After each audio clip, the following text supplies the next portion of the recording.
Today I'm doing black and blueberry cobbler. Now you could do straight blueberry, you could do straight blackberry, or you could throw in different fruits if you chose. I'm doing the blackberries and the blueberries because there are quite a lot of them around this year. So first thing I'm going to do is I need a quart of fruit. So I've got 2 cups of blackberries and 2 cups of blueberries. Now one of the things you may have noticed if you're buying blueberries on the market this year is that there are a lot of them that are really, really huge. Have a great flavor, but if you're trying to make something like blueberry muffins, the size of the blueberry can actually get in and interfere and cause you some problems when you're making the muffins. So 2 cups of those, total of 1 quart of fruit altogether. And on top of that, I'm going to sprinkle in 1/3 of a cup of sugar and a tablespoon of flour.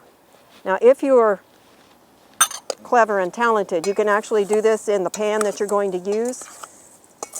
I tend to make a mess that way, so I'm going to do it in the bowl. But then I'm going to use this same bowl to mix up the toppings, so I'm not getting an extra bowl dirty. I'm just saving a little bit later on. Now this I have sprayed with a non-stick spray. If you don't like those, you could coat it with butter, just a little bit. And then you'll notice that the sugar shakes to the bottom, so kind of spread that around as well, or you'll end up with it all in one place and it may crystallize on you later. If you wanted to, you could stir that around a little bit too.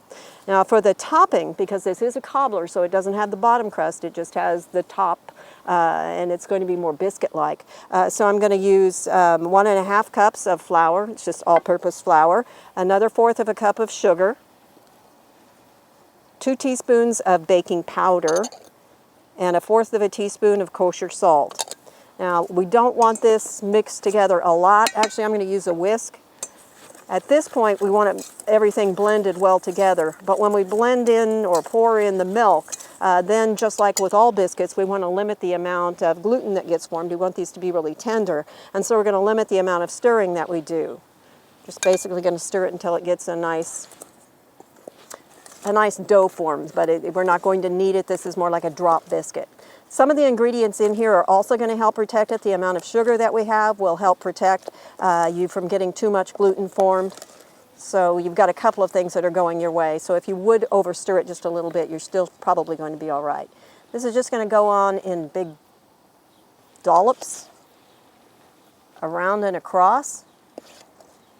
And there's no real technique to it. If you want them to look separate, then you might want to make larger ones farther apart. If you want them to look like it's gone clear across and become one giant mass of topping, then you might put them on a little bit differently. It's going to go in a 350-degree oven, which you've preheated, and you're going to bake it somewhere between 30 to 40 minutes, depending on how hot your oven is. But you want the top to be nice and golden so that it somewhat resembles this one. And this is what you're going to get. It's black and blueberry cobbler.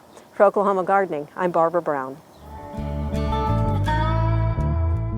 We hope you enjoyed this video. It's part of our Oklahoma Gardening YouTube channel. You can also find even more videos on our OK Gardening Classics YouTube channel. And join us on social media for great gardening tips, photos, and discussion.